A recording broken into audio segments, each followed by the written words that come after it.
El contexto de este devocional es Génesis 43, 1 al 34. El hambre dominaba en la tierra, así que al consumirse todo el trigo que habían llevado de Egipto, su padre les dijo: «Regresen a Egipto y compren algo de alimento para nosotros». Pero Judá respondió y dijo: «Ese hombre claramente nos hizo esta advertencia. Si no traen a su hermano con ustedes, no volverán a verme. Nosotros iremos a comprar alimentos solo si tú envías a nuestro hermano con nosotros. Si no lo envías, nosotros no iremos». Ese hombre claramente nos dijo: «Si no traen a su hermano con ustedes, no volverán a verme». Entonces dijo Israel: «¿Por qué me hicieron ese daño de hacerle saber a ese hombre que tenían otro hermano?». Ellos respondieron: «Ese hombre nos hacía muchas preguntas acerca de nosotros y de nuestra familia. Nos preguntaba: ¿vive todavía su padre? ¿Tienen algún otro hermano?». Y nosotros respondimos a sus preguntas. ¿Cómo íbamos a saber que él nos diría: «Traigan aquí a su hermano»?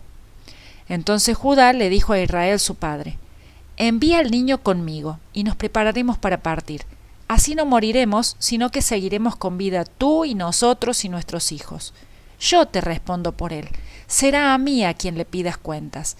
Si no te lo devuelvo ni lo pongo delante de ti, para siempre seré ante ti el responsable.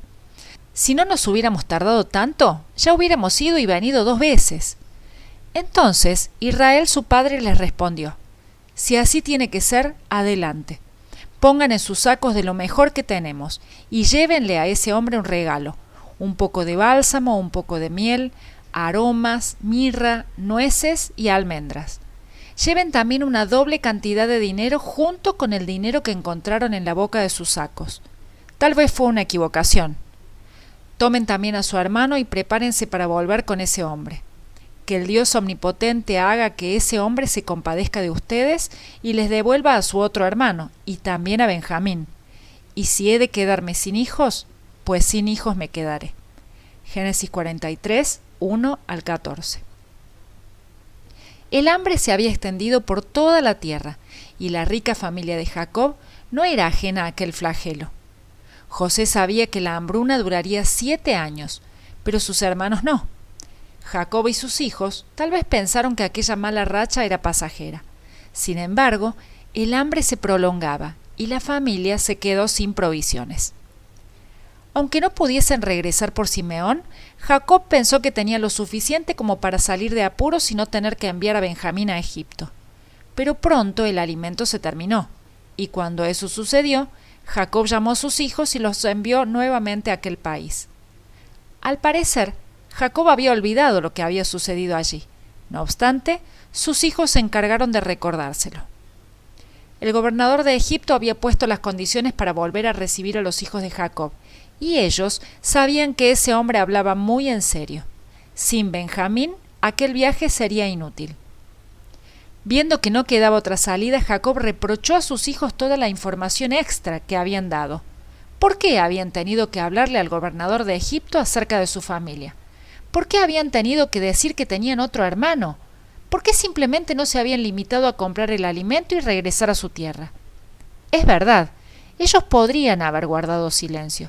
Sin embargo, ¿cómo iban a imaginarse que el gobernador de Egipto les exigiría presentarse nuevamente ante él llevando a Benjamín? Sin lugar a dudas, la orden de aquel hombre no era previsible, y por ese motivo ellos no pudieron anticiparla. Apenas habían regresado de Egipto la primera vez, cuando Jacob se enteró de lo que allí había sucedido, Rubén quiso convencer a su padre de dejar ir a Benjamín con ellos. Para ello, puso la vida de sus 2 hijos como garantía de que él mismo se encargaría de traer a su hermano menor sano y salvo. En aquel momento, los esfuerzos de Rubén habían resultado inútiles. Ahora era Judá quien asumía la tarea de persuadir a su padre, y para ello colocaba su propia vida como garantía. Pero ¿quién era Judá? ¿Qué conocemos acerca de él?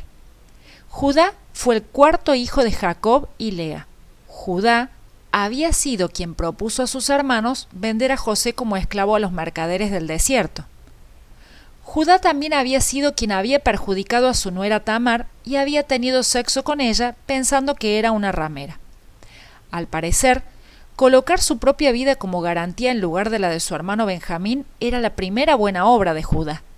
Evidentemente, Dios no solo había trabajado en la vida de José y en la de Jacob, sino que también estaba trabajando en la de Judá y en la de sus hermanos.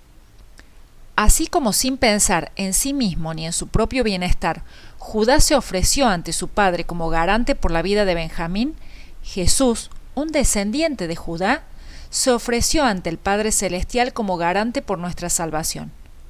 Así como Judá tomó el lugar de su hermano Benjamín, en la cruz del Calvario, el Señor Jesucristo tomó nuestro lugar y llevó nuestra culpa. Nosotros no éramos capaces de comparecer ante Dios con nuestros propios méritos, ni de hacer frente a la deuda que teníamos con Él. Por ese motivo, Jesús intervino y, aceptando ser nuestro garante, dio su vida por nosotros.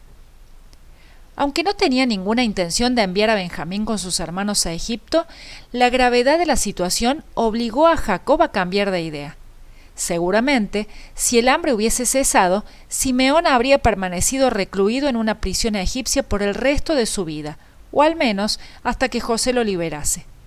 No obstante, la necesidad llevó a Jacob a hacer algo que nunca pensó que haría: dejar ir a Benjamín a Egipto con sus hermanos mayores. Sin embargo, Jacob no enviaría a sus hijos con las manos vacías, y por ello les ordenó tomar el doble del dinero que habían llevado la primera vez.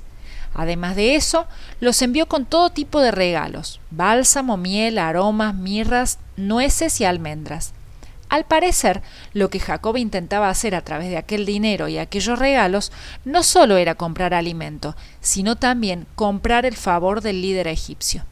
Finalmente, Jacob, resignado, despidió a Benjamín y lo dejó ir con sus hermanos mayores. Habiendo agotado todos los recursos posibles, Jacob supo que no podía oponerse a la voluntad de Dios, y por ello a ese Dios todopoderoso confió la suerte de su hijo más amado. La necesidad llevó a Jacob a hacer algo que nunca pensó que haría. Sin lugar a dudas, Jacob había orado mucho para que el hambre acabara, y seguramente al ver que esas oraciones no eran respondidas, se enojó y se amargó contra Dios. Sin embargo, Dios sabía lo que estaba haciendo y tenía algo mucho mejor para Jacob. Piénsalo.